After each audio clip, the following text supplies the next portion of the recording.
And I think anyone who's lucky enough to be a founder who's succeeding has to at some point evolve from founder to CEO. Because founders tend to not be great CEOs. And then it's the endurance of their companies that requires them to grow into the CEO role. Andy, welcome to the show. Thanks for joining me today. Chris, thanks for having me. It's an honor to be here. I'm going to start in the deep end today. You mind? I love the deep end. You wrote a tweet in May of 2022 about your ghost story. Let's start there. What is your ghost? So my ghost is a diagnosis of bipolar disorder that I received when I was 20 and was in denial of for 16 years. And so I got a chance to unpack that story at the intersection of being an entrepreneur and having a mood disorder, one that's characterized as a severe mental illness, which really I faced a reckoning in 2016 when I was hospitalized for a second time with the diagnosis that I received in 2000 when I was a senior in college, and went through living hell for the next year, and somehow got through it. And I shouldn't say somehow because I know how. Medication, a great doctor, an unbelievably loving now wife and supportive family. And so as I processed what had happened, I started to feel like I wanted to expunge the shame that I'd felt for so long from having a mental illness, something that affects so many families, maybe all families, have a story somewhere. So that was the ghost. And I decided it was time to bring it out of the shadows and say, hey, here's what I've dealt with. Here's how I've tried to overcome it. And, give folks at least one additional story out there to be aware of as we all go through the tough stuff in life. How did you know that you had it? Was it something that happened? Was it a pattern that people were starting to notice? Like, what was the tipping point where you finally, they kind of said you had it and then you acknowledged that you had it? There were two moments. There was the moment I was diagnosed. And for many of you who aren't familiar, bipolar disorder is a disorder of mood. It doesn't mean that you're only high or only low. It just means that you're capable of greater extremes on the high side and the low side. So for bipolar 1 on the low side, the depression that you experience can become so severe that the suicide attempt rate for bipolar 1 is 60% at some point in one's life. And the suicide rate from the best available data is 19%. So one of the reasons why one rejects this illness, which is so frequently diagnosed between 18 and 25, is, what person at the peak of their powers in feeling invincible, which are, people in their early 20s, wants to learn that statistically there's a 1 in 5 chance that they might end their own life. And then on the high side, which is psychosis, mania, messianic delusions, elevated speech, grandiosity, irritability, distractibility, rapid cycling of moods, basically people who have lost their mind. Who wants to know that could happen again? And what you're told is this could come back at any point. It might be 2 weeks, or it might be 20 years. And in my case, it was 16 years. And so I felt like I had a bomb in my brain that could go off in terms of mania. And then I was aware that I could get so depressed that I might end my own life. So what I did with that information was I chose to reject the diagnosis. I refused therapy. I refused treatment. I went off my medication, an all too common story. And I just buried this deep down. So much so that most of the time I wasn't even aware that this had happened. It would be like once every couple months, I would have this rising panic and I would remember this thing and then I would push it back down. And so it wasn't until during kind of the heyday of building a startup, of building this e-commerce business, Bonobos, was the first time that I started to sink into depression. And I would have periods of time where I couldn't get out of bed. I couldn't go to work. I didn't want to live. And that's a hard place to be as any human being. And certainly if you're supposed to, lead a team and inspire others.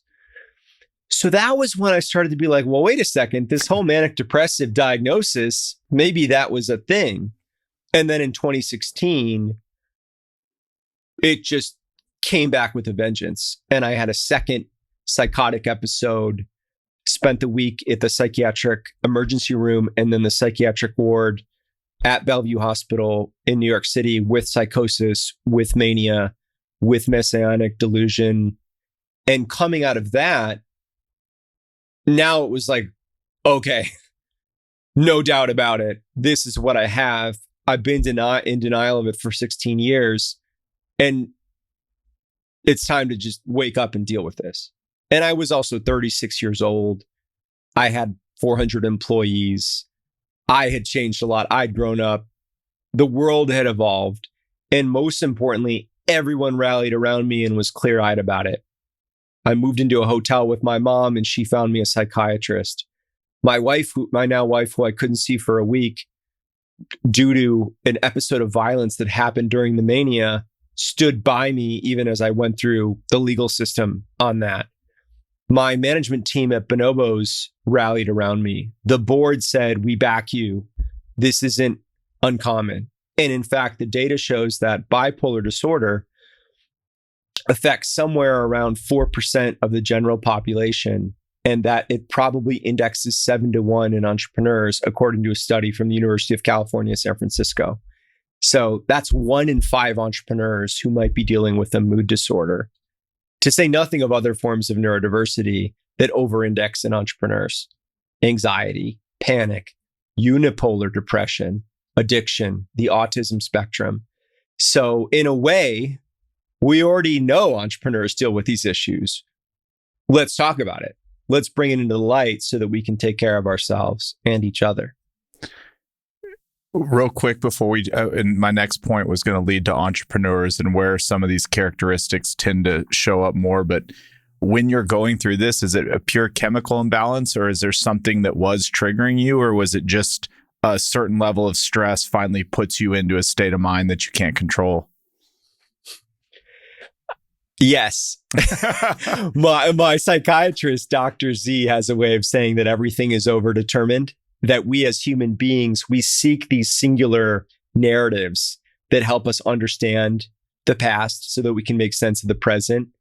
And the truth is there's probably multiple vectors that are informing something as complicated as bipolar disorder.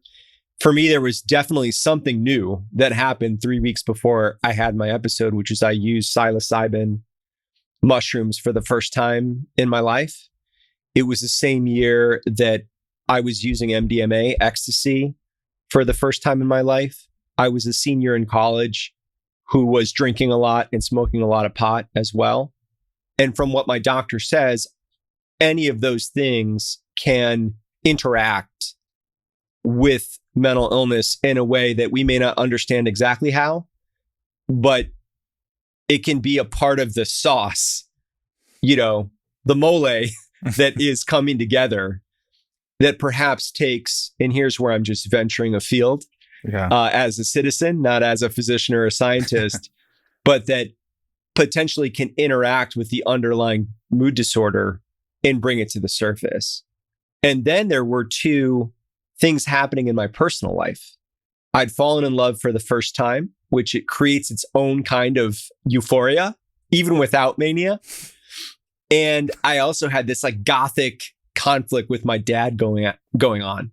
I had been charged with a misdemeanor possession of a fake ID, which isn't the end of the world, but my dad took it really hard. And it was the first time in my life that my dad was so disappointed in me. And I felt that, and it was just crushing.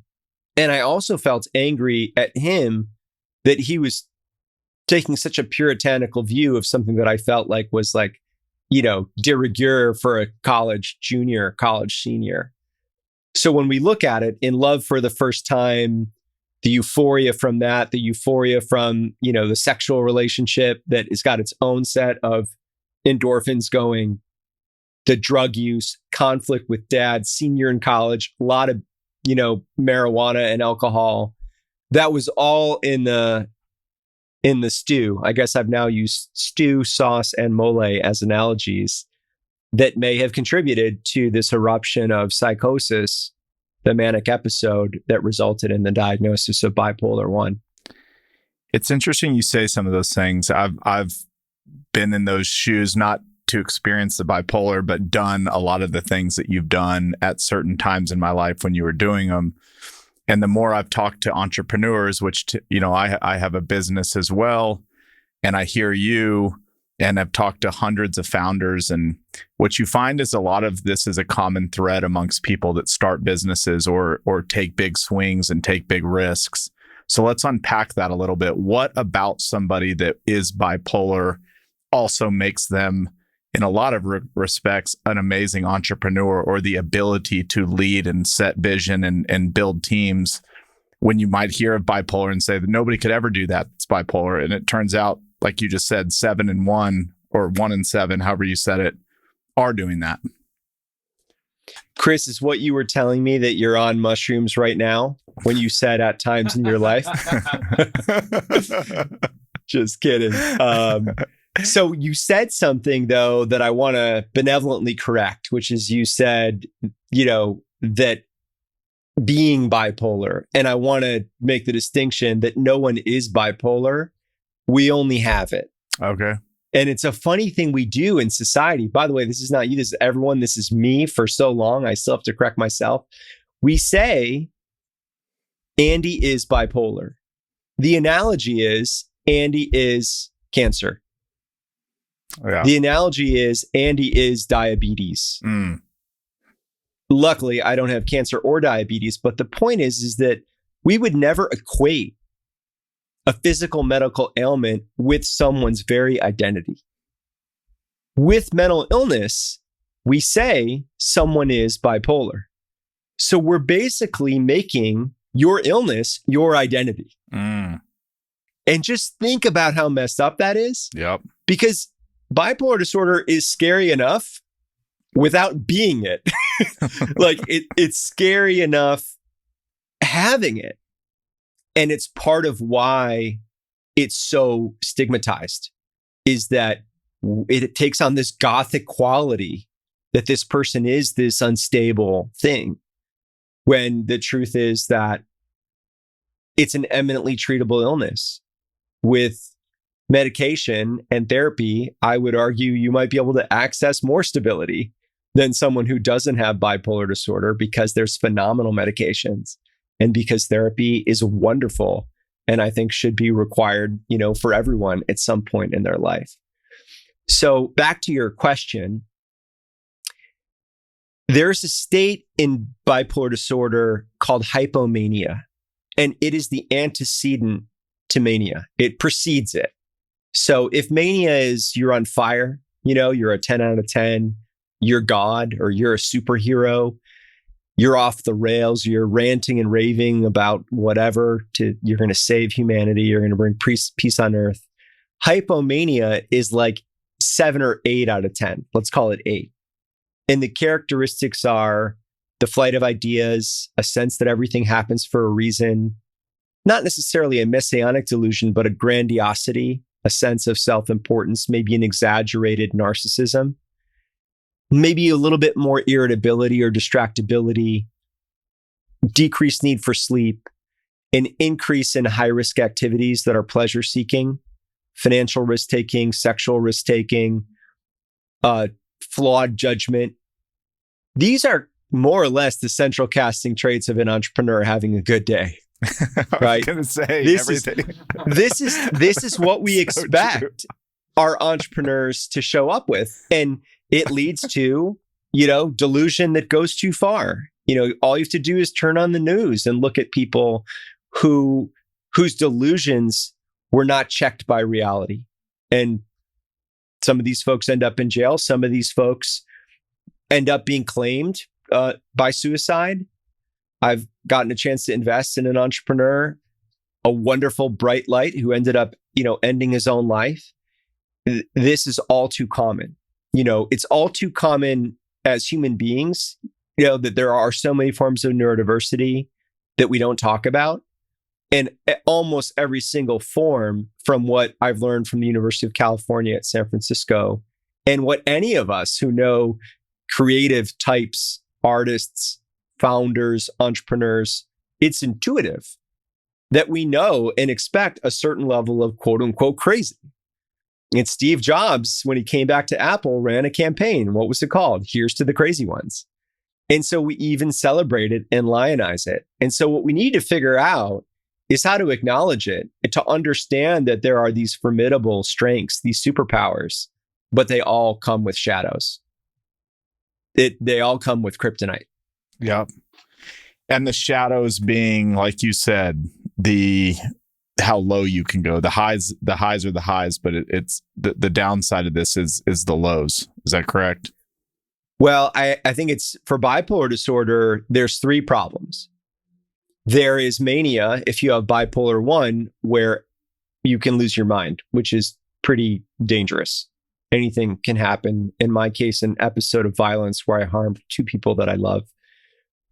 I think without great lawyers, without being, white or half white, without understanding people around me who experienced the violence, I could be in a federal penitentiary right now. I was charged with felony assault of a senior citizen. Maybe if I was in a different geography in the country, we wouldn't be doing this podcast, because I would be yet another incarcerated person who has mental illness and who doesn't have the privilege of being able to mount their own defense, right? So mania is scary. It's horrifying. Terrible things can happen. Then you have depression, which we talked about, either losing your life to depression, or I would argue equally bad, not wanting to be alive, but being alive. And then hypomania, which we talked about, which has a lot of productive attributes, but which can produce its own errors of judgment, sexual indiscretion, financial ruin, taking something, let's say you're a startup entrepreneur that's rising and figuring out, how to crash it. Mm-hmm. And we see those stories, right? The high flying Icarus-like entrepreneurs who it looks great and then, it crashes. And, all I have to do is turn on the news or Netflix to see those stories. So there's a lot of costliness, and that's just bipolar disorder. Let's look at another source of neurodiversity, which is autism, right? Elon Musk has disclosed, at least on Saturday Night Live, that he has autism. A high-functioning version of autism is called Asperger's. And one of the symptoms of autism is a deficit of empathy. Well, you come into Twitter on week 1 and you lay off 4,000 people. In a way, a superpower, because emotions get in the way of capitalism sometimes, sadly. That's why some of the most successful capitalists who've ever lived have been some of the least empathetic folks ever. Interesting. And so there is a harm that comes from other kinds of neurodiversity, which might enable you to excel at what you do, but at what cost to yourself and others. And I think that's the conversation that we need to start having, which is like, at what price innovation, at what price creative brilliance, whatever we want to call it. And how do we hold ourselves accountable to showing up as good human beings, part of which has to be confronting these demons and shadows that we have. You think that's why he's capable of dreaming so big and going to Mars? And, a guy like that, like everybody knows Elon, can have dreams that are so large that you almost have to think, man, you almost have to be a narcissist to think that it's possible to do that. Is that why he's able to have these dreams? Is because he has some of this disorder, which we could say in this regard could be a positive thing, but is that why he's able to dream on the magnitude and scale that he is? 100%. I think anyone who's starting something and that wants to build something that's never existed has to over-index on magical thinking.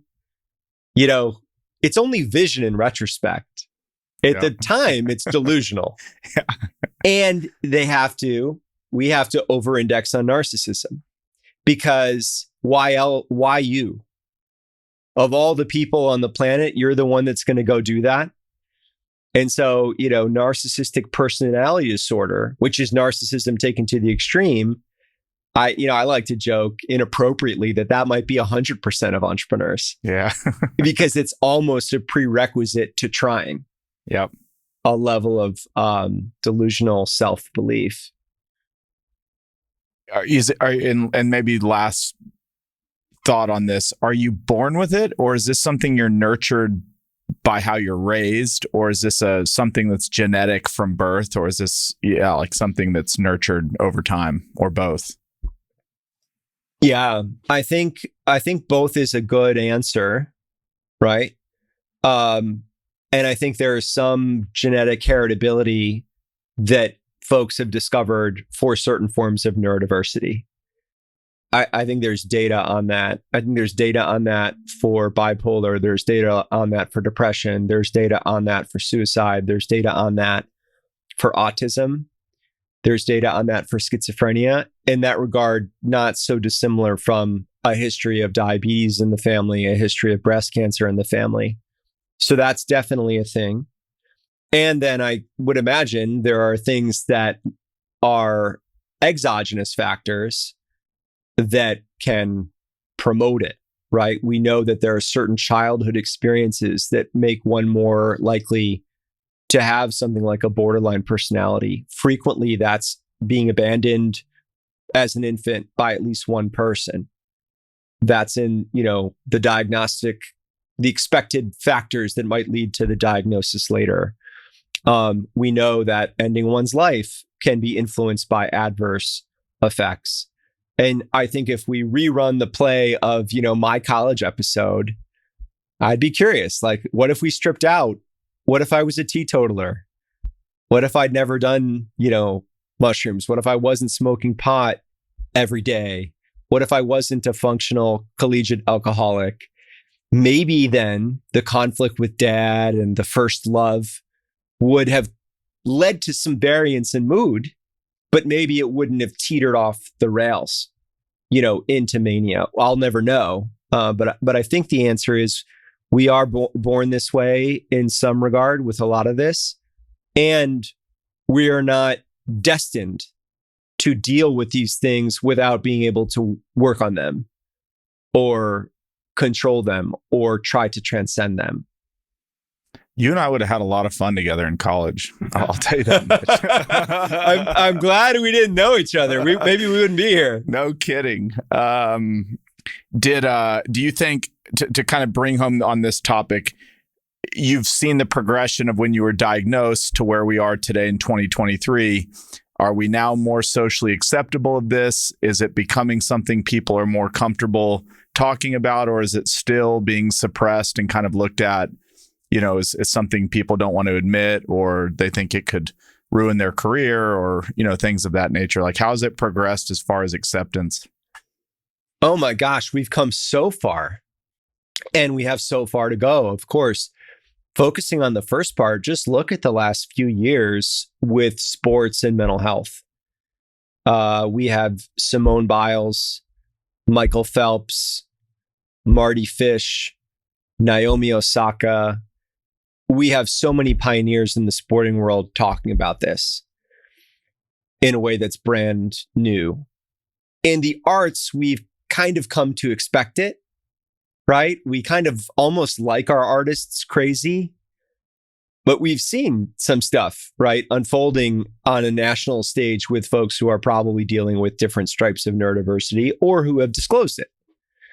And then in the business community, as I came forward with this story, I discovered I was nowhere near the pioneer that I hoped I was being.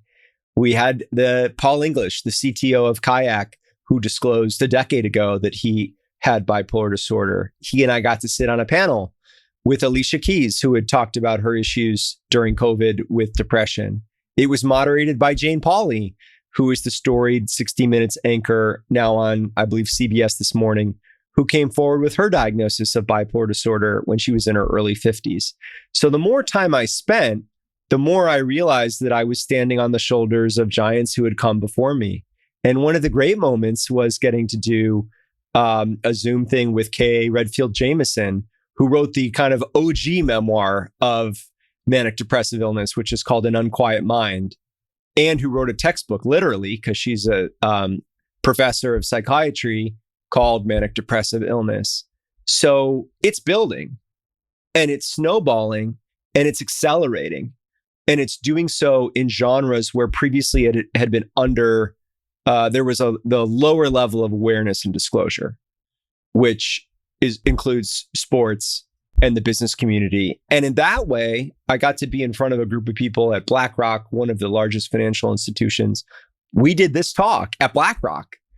And the guy who moderated it, vice chairman, is gay, grew up in a Southern Baptist family, had an uncle who was both gay and who had a mental illness. So that was equated in his family, that being gay was a mental illness, which of course was a thing. I think it was actually scientifically described as such in the psychiatric community for a period of time.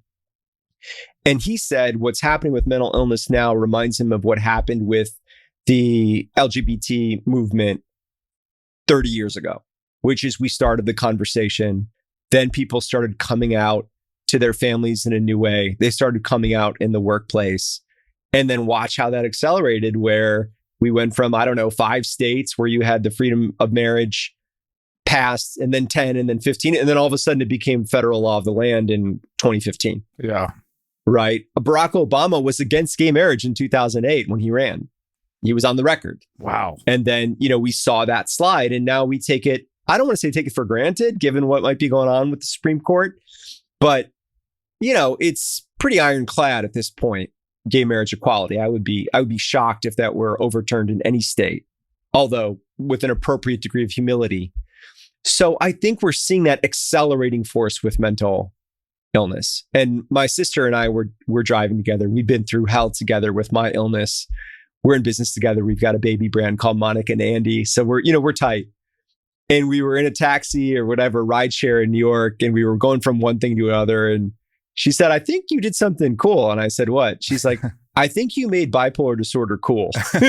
Like, it's almost like a badge of honor, right? Yeah. And we've seen that with other things. We've seen miscarriages not be talked about. Depression wasn't talked about. And then you get to a place where it seems like the disclosure is, happening more and more. So we've got a ways to go, but I think it's accelerating, which is exciting. I love it.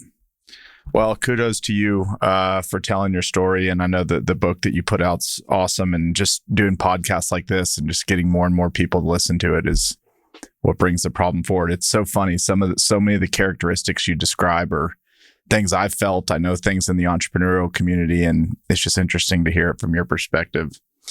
Okay, we're going to talk about Bonobos, and we're going to move the conversation there. But before we do, one more thing that I found in some of my research that I thought was interesting. You said Mark Lohr is the best person I've ever worked for. Why? Well, one of the things I didn't say is I've only ever worked for 3 people. Okay.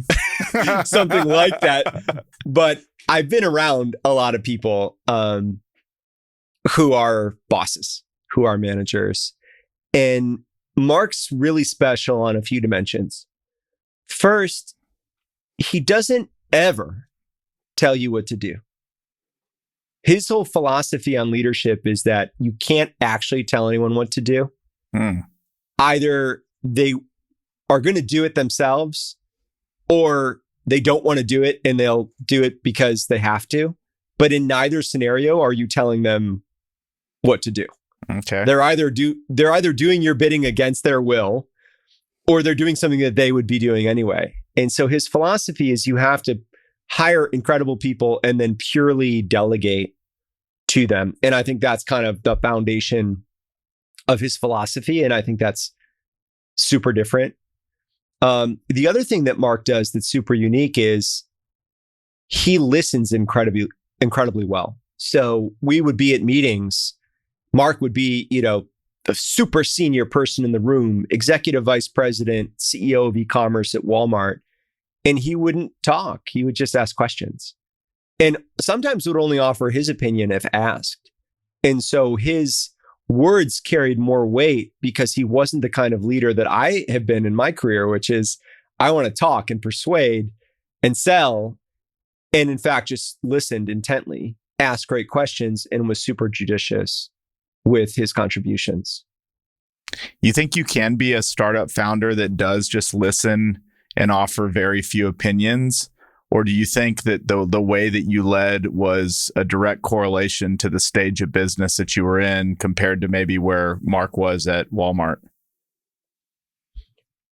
I think the mix can shift. And I think anyone who's lucky enough to be a founder who's succeeding has to at some point evolve from founder to CEO.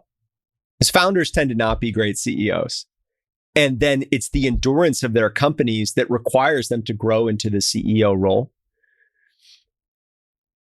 I think the starting point of the way you think about an exchange of ideas can start in a much more beautiful place than I started. And where I started was, I have good ideas and I want to figure out how to bring those to life. And then a way that I don't want to say ended, but what I've tried to evolve towards is great ideas can come from anywhere.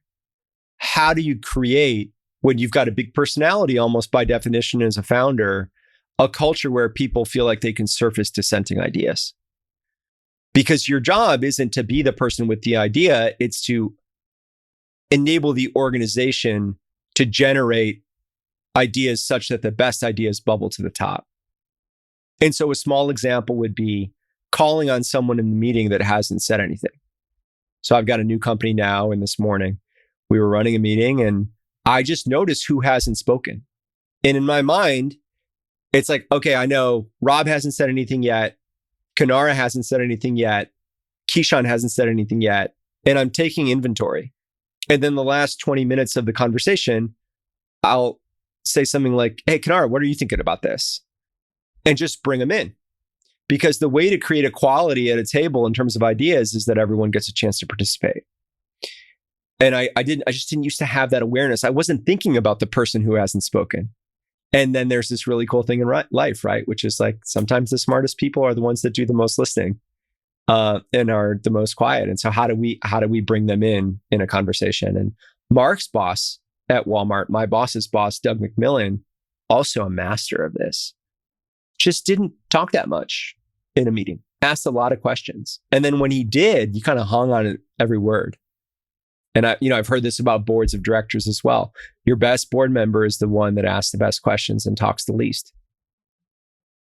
Man, I've done 266 these episodes, and every now and again, there's a certain thing we'll touch on that I feel like I'm the only student that I just feel like I learned something huge. I'm not the CEO of my company anymore. Haven't been for 2 years. You said something, founders don't always make good CEOs. This isn't about me, so we won't go into it. But 2 or 3 years ago, I was miserable. A company I started when I was 18. I was 34 at the time, and I couldn't figure it out. I loved the business, but I was miserable in my role. And like one of the things that you just described, I'm literally hearing you talk about how I used to lead. And I think you just put it really eloquently. And the second thing I would say to that is, there's just like, talking about being bipolar and having that conversation. Yeah, having bipolar. We're going to get you there by the end of the podcast. And I've had ADD. I've been told my whole life, you have ADD, you are ADD. And now I've just thought of that as, no, I'm not ADD. I have ADD. It's freeing, isn't it? It's like freeing to not be the problem. To have a problem is better than to be a problem. Well, as soon as you said you are not, you are cancer, that's exactly that was the light bulb for me. Is we tend to treat mental health as more of a judgment than what it is. But I think the other conversation that as I've discovered of me moving out of CEO is not a lot of CEOs understand that it's okay to not be CEO, or it's okay if you are a founder to not be CEO, or to admit that might not be the best role. So anyway, I just felt like that conversation really hit home. 100%. And that the other thing is, nobody cares, right? Like what people care about is their role enduring, their ability to thrive and grow, and the success of the enterprise. They don't actually care that much if the CEO is Chris, or who's the CEO now? My partner, Jason. Jason. As long as Jason is at least as good as Chris was, They don't care. And it's this funny thing you do as a founder is like, I know I did anyway. I thought everyone was thinking about me way more than they were. And one of the most beautiful things about disclosure of mental illness is you realize nobody cares that much. Yeah. No one's sitting there thinking, oh, Andy has bipolar disorder. This is going to change my life. They're not thinking about that. They're trying to figure out if I'm, going to sink the company because I'm not dealing with it. Right. And it's this really freeing thing to realize people are thinking about someone else a lot. They're thinking about themselves. And so with that frame in mind, gosh, is that just like more relaxing to not have to worry about how your issues are impacting other people? They're not as concerned with it only insofar as it impacts them. Then they're going to go back to worrying about themselves and their own lives. And that's how it should be. Yeah. Yeah. The pressure I would put on myself was unbearable. It's a lot of what you just said. It was just self-inflicted pressure that I felt like probably other people were paying way more attention to me than they were. And that's a little bit of the entrepreneur narcissism that we all have. I'm glad you escaped the CEO role. I was joking with a friend recently who led the last round in my new company. He's done 3 companies, and I saw him on the day after that he stepped down from his 3rd company, and he'd been at it for 10 years. And I just laughed when he told me. He's like, "Did you see the news yesterday?" And I said, "No." And he said, "Yeah, I stepped down, And I was like, "Oh my God, I'm so happy for you." And he had a big smile on his face. And I just asked him, I said, why is it that these things always start with joy and end with escape? Right?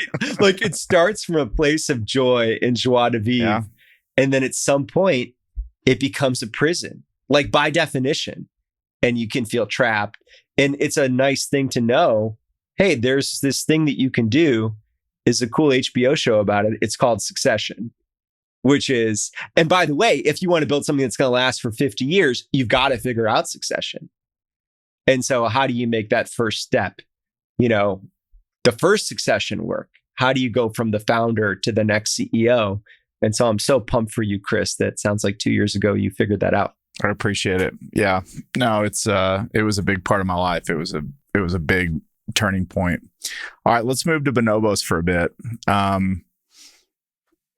Rather than get into like how it started, because I think people could go listen to how I built this if you wanted to get the full story. We don't have to go through it here. I wanted to kind of start a little further along, which was why did your apparel company succeed and why do other apparel companies not succeed? Because I feel like it's a low barrier to entry industry. Everybody wants to start an apparel brand, but you were able to do it in something like pants and start there and do it unbelievably well. So like what makes great apparel brands and what makes bad ones? Is that Topo Chico, by the way? Yeah. I love Topo Chico. It's the best. I've got one nearby. I got to grab one after this. It's the biggest bubbles in the sparkling water pantheon, isn't it? 100. So that is a great way to say it. I didn't realize that is what it is. Yeah. Maybe that ties into Bonobos. So I think you need to start, in my opinion, a fashion or an apparel brand with a hero item. Okay. You've got to start with one item that people love. And only if you get that right do you earn the right to the collection or the rest of the wardrobe or the outfit or whatever. So whenever I see someone launching a brand with like a collection, I worry because you got to get one thing right and be known for one thing. And so with, Dion von Furstenberg, that was a wrap dress. With Tory Burch, that was a ballet flat. With Ralph Lauren, that was a tie originally and then a polo shirt. Brands are known for items because customers like to have a shortcut to what am I hiring this brand for?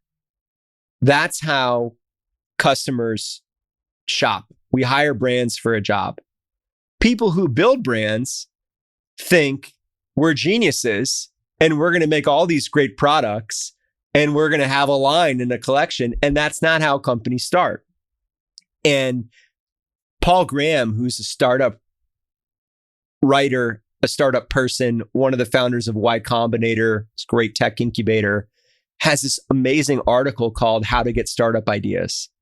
And he talks about how most people think that companies that currently exist started in some way, shape, or form the way that they currently exist. And yet, if you go back in time, generally, there was a hyper narrow group or wedge of people who needed something really badly that company had to make really well.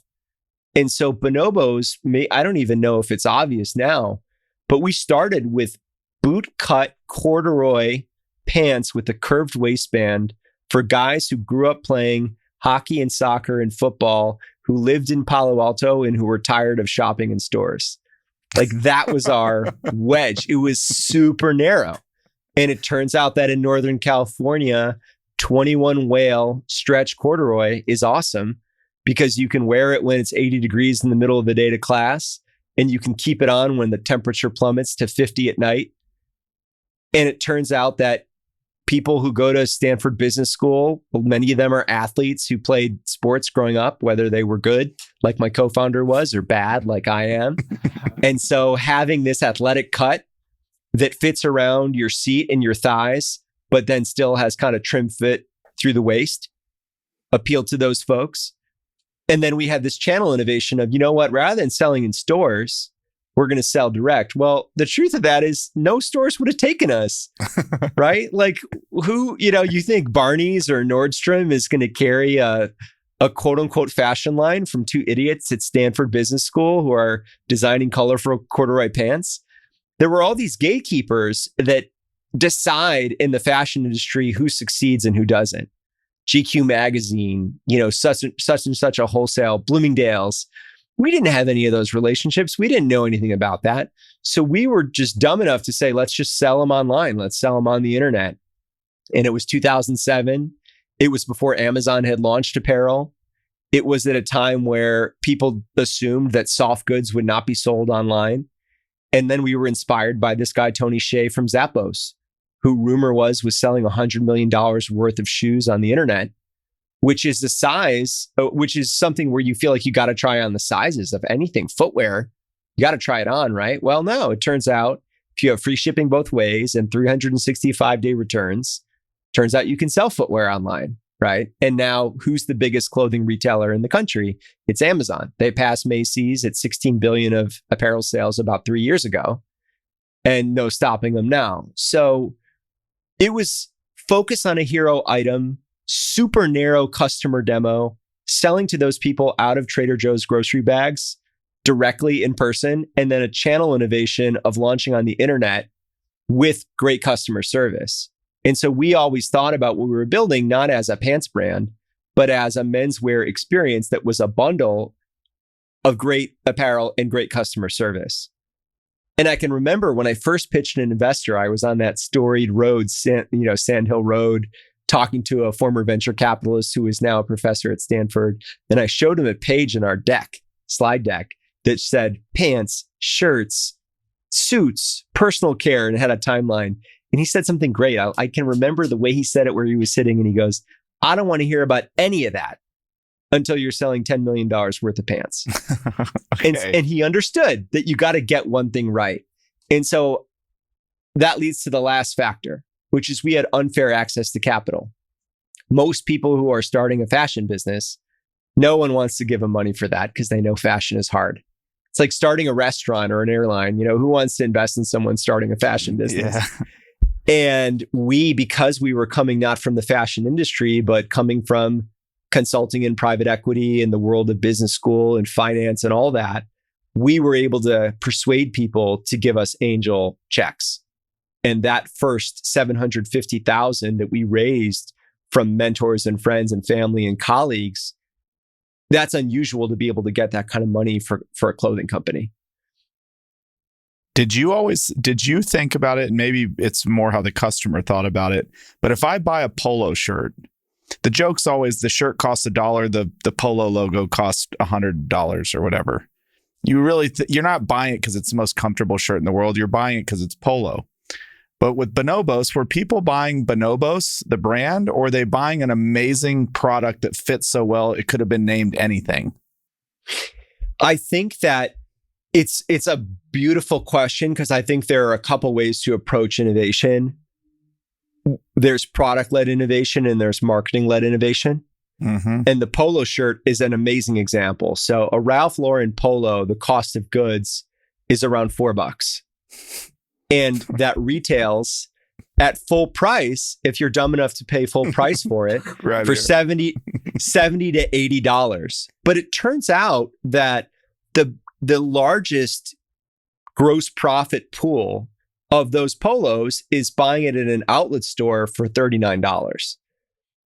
But at $39, at $5 of cost, that's still an 80% margin. And so how do they do that? Well, they have beautiful mansions in New York City that lose money. They have amazing advertising. And by the way, I think their product is quite good. So you can figure out how to build the vision and the dream and then like monetize it through outlet stores and having really attractive cost of goods sold. I think you can do that, but you've got to be a master at branding and product and multi-stack distribution that includes outlet and that includes partnerships, right? So Ralph Lauren, the company, a lot of the money is made through, sub brands like Chaps at Kohl's and American Living at JCPenney. These brands have changed over time, but that's kind of like the paradox of it is that the money is at the accessible price point stuff that goes mass. The stuff that looks amazing, Purple Label. I was looking at Purple Label suits last night. Yeah, it's like thousands and thousands of dollars. And if you want to check one out, you're going to a beautiful, 25,000 square foot store in Chicago that has a restaurant. It's this genius creation of the image and then monetizing that image with more accessible stuff that's further and further down the price point chain. If you're starting something from the beginning, it's very unusual that you would be able to cultivate and create that image fast enough to ever even have a shot. So I think for Bonobos, we had to lead with product innovation. I don't think the company would exist if my co-founder hadn't been a genius who figured out that you got to curve the waistband of a men's pant to enable it to fit right through the seat and the thigh. His whole thing was he would buy a size 34 to fit his thighs and then tailor the waist to 32 so it wasn't too big in the waist and wasn't too boxy. And then he was like, screw it, I'm done paying for alterations. I'm just going to make pants that have that cut. And I think then he understood how to make the product its own marketing by doing this great colorful fabric with these peek-through liners in the back pocket, which was like a conversational wink. And that's also key to branding, right? Generally, it's a logo, right? Tory Burch ballet flats cost $2 to make and sell for $200. Why? Because there's a really beautiful gold thing that says, I paid $200 for this, right? It's a status symbol as well, which is the brand icon. But I think it probably was a comfortable shoe as well. So I think it's both. I think the great brands are great at both product and marketing. Let's take Nike. But at the beginning, how did Phil Knight talk about getting Nike going? Because he innovated with this running coach from the University of Oregon, and they actually built a shoe that was great for runners. So there's no getting around that at the beginning. Yes. So I think you probably just answered this question. A product, you can start as a product and evolve over a long enough period to being a branding play. If you hang around long enough, you kind of earn your right to be able to brand like a Polo or a Chanel or a Tory Burch, but you can't really start that way. I think that's true. And I think part of it depends on whether the brand is bootstrapped or funded. So I think if you're bootstrapping it, the ability to spend money on marketing comes later because you need to fund your marketing with operating profit. If you're able to raise outside money, then you can actually market the heck out of your brand before you've earned the right. And for my part, I don't actually think that's healthy. I pioneered that model and I think it's a bad idea because it's better to take longer and do it in a way where the product justifies the marketing investment. It's better to own more of your company than to take all the dilution from these investors. And it's best to not pretend like a retail company is a technology company. So I think that's I wish I could go back to 2007 and tell myself that. Okay. You started in 2007 doing e-commerce. So we'll call you early. Now we're in 2023, and that's been 16 years to play out. And a lot of the conversation, it seems to be, is that retail's not dead. A lot of these e-com brands are actually wanting storefront locations, maybe used differently than they would have been 15 years ago. But what is your kind of thought on where we stand with e-com today, 16 years later, as it relates to retail? Like, what's your opinion on that today? Yeah. This is one of the best weeks, if not the best, in the history of a company that I chair called Monica and Andy, a baby organic apparel brand that my sister started 7 years ago. And the reason is we've spent 7 years trying to go direct to consumer to the moon with our own e-commerce, with our own stores. And this week we launched at Walmart. We kind of warmed up by launching at Bye Bye Baby and then Target. We just launched a huge partnership at Walmart, over 1,000 doors. And it's so exciting because now we can take the brand to so many more people. And rather than giving money to Mark Zuckerberg and Larry Page and Sergey Brin, who control Facebook and Instagram and Google search, which, by the way, extract more rents than any landlord ever did, right? We invented digital gatekeepers who are more rich than any landlord, right? Because they extract more rent. They extract 30 or 40% of a revenue dollar, whereas a great retail store rent is maybe 10% of the sales. And so the way to actually bring a brand to scale now is, in my opinion, to have a digital storefront where you tell the story of your brand and where you serve a lot of customers. But the key thing is to amplify that in a major way with wholesale partnerships with great retailers like Walmart. And that equation is what actually gets you out of having to spend money on digital marketing, which, in my opinion, doesn't work. Like, I don't know anyone on planet Earth who's happy with their digital marketing spend or strategy or team or vendor. So I think that's key. And then I think company-owned retail, I actually would emphasize that less early because it's hard to get right. It's people intensive. There still are leases. You know, at Bonobos, we deluded ourselves into thinking it was like a brilliant channel because we didn't have inventory in the stores. That's true. Like, we had a cool showroom model, but we still had to hire 5 people per store. We still had to sign 60 leases. It's very intensive compared to a wholesale partnership that can be managed by a team of 3 or 4 people. At Monica and Andy, the reason why we're profitable is those people are the same people that manage our direct-to-consumer business. And now the wholesale part is going to probably 2 or 3x our top-line revenue over the next 2 years. So that's a pretty good trade.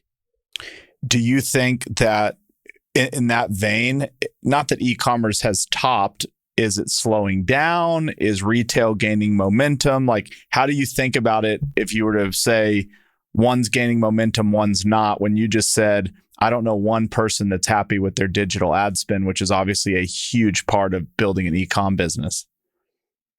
I think e-commerce as a thing, as a way to transact, as a percent of total, the penetration will continue to deepen. Okay.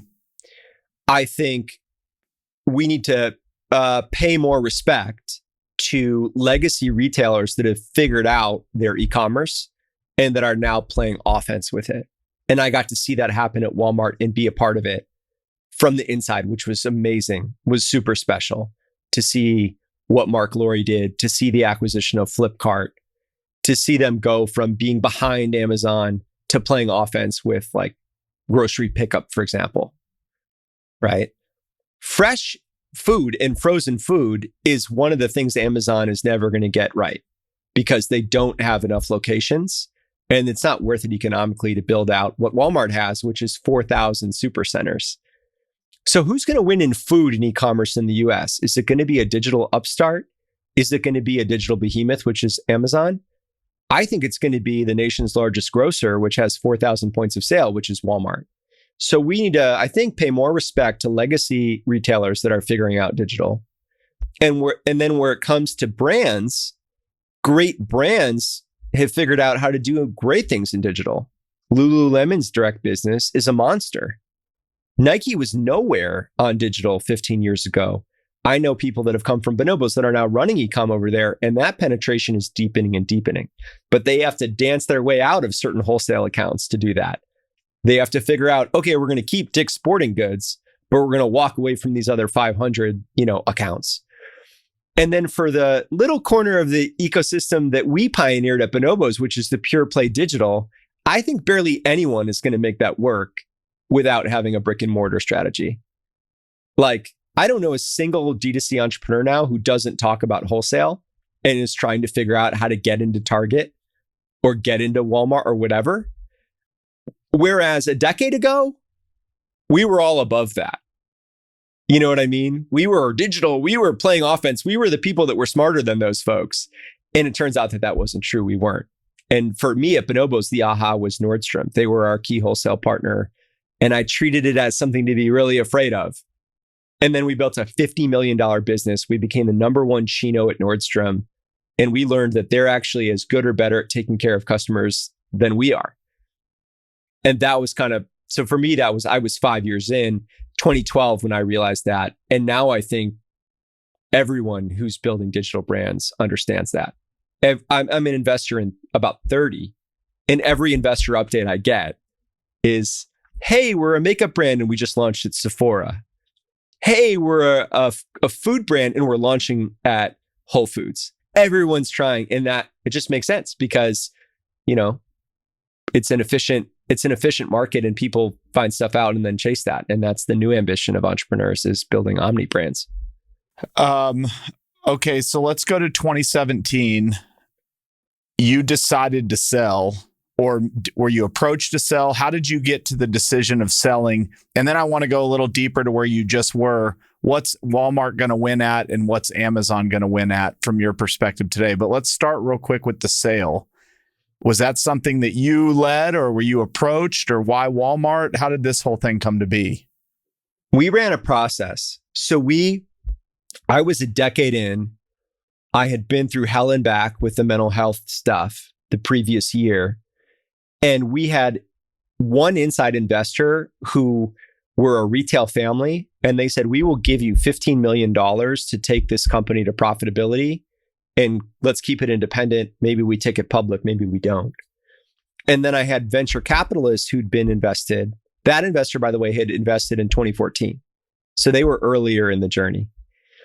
Then we had venture capitalists who had invested in 2010, who it was kind of dawning on them that the company was going to be worth a couple $100 million, not 2 billion or 5 billion. And I had one conversation with one of them where I said, what would you want? And he was like, look, I'm at a point now where if you wanted to sell it, that would work for me. And I said, what's your price? Like what's the minimum? And he was like, 275. So that became my bogey. And then this is the funniest thing, but a close friend of mine from college was at a wedding in LA.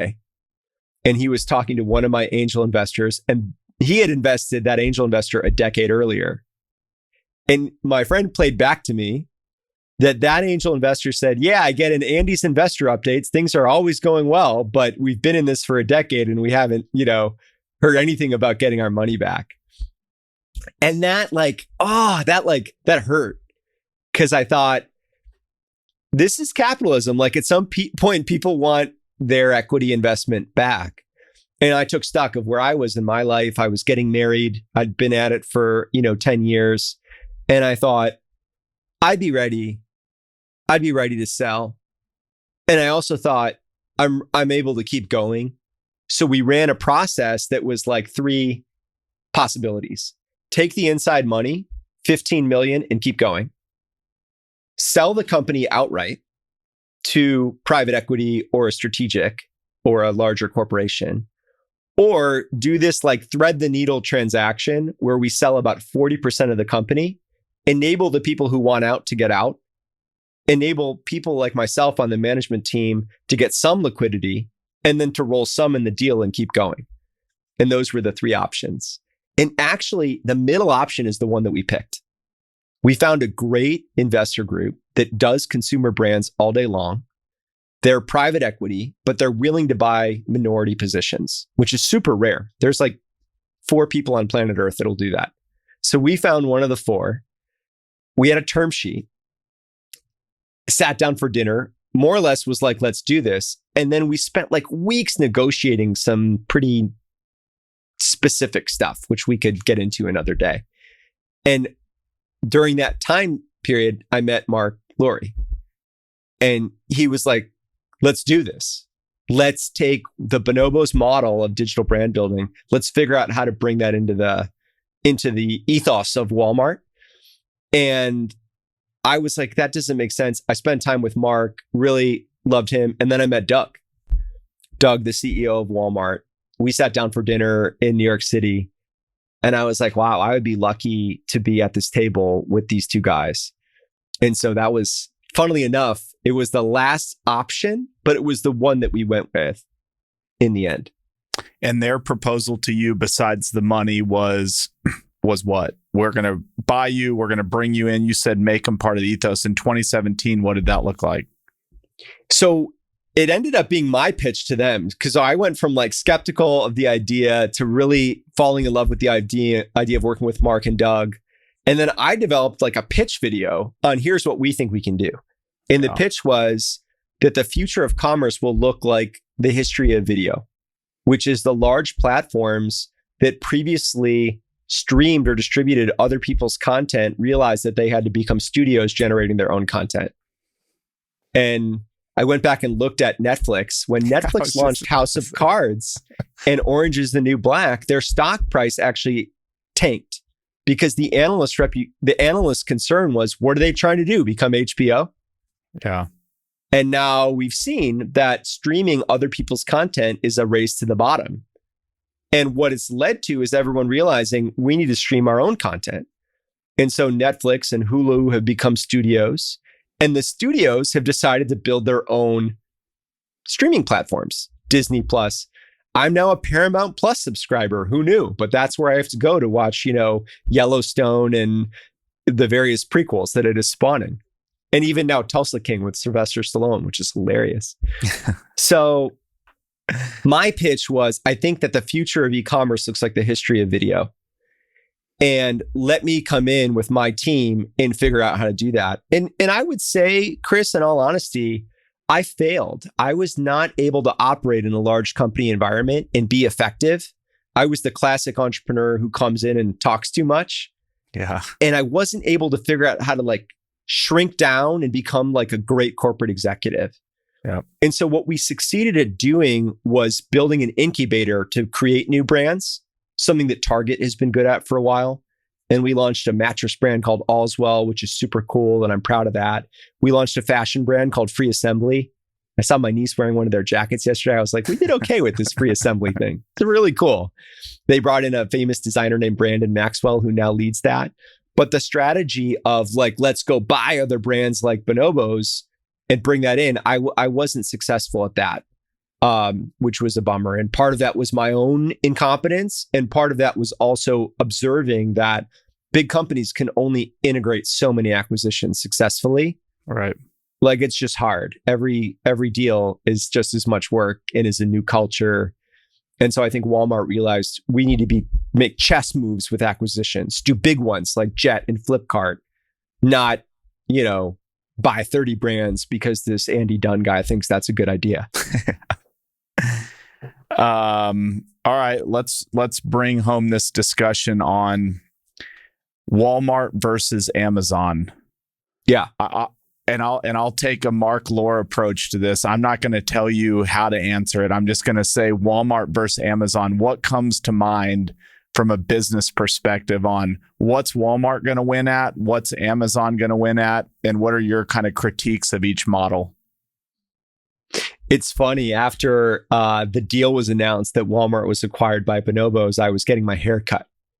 And I was with my barber on West 10th Street in Greenwich Village. who I'd known for a decade. He came to my wedding. That's how close we got. Just a great guy. And he's from Montenegro. And I didn't know that he followed the news at all, let alone about Bonobos or me. So we're mid-haircut and he goes, Andy, now you are marching with the elephant.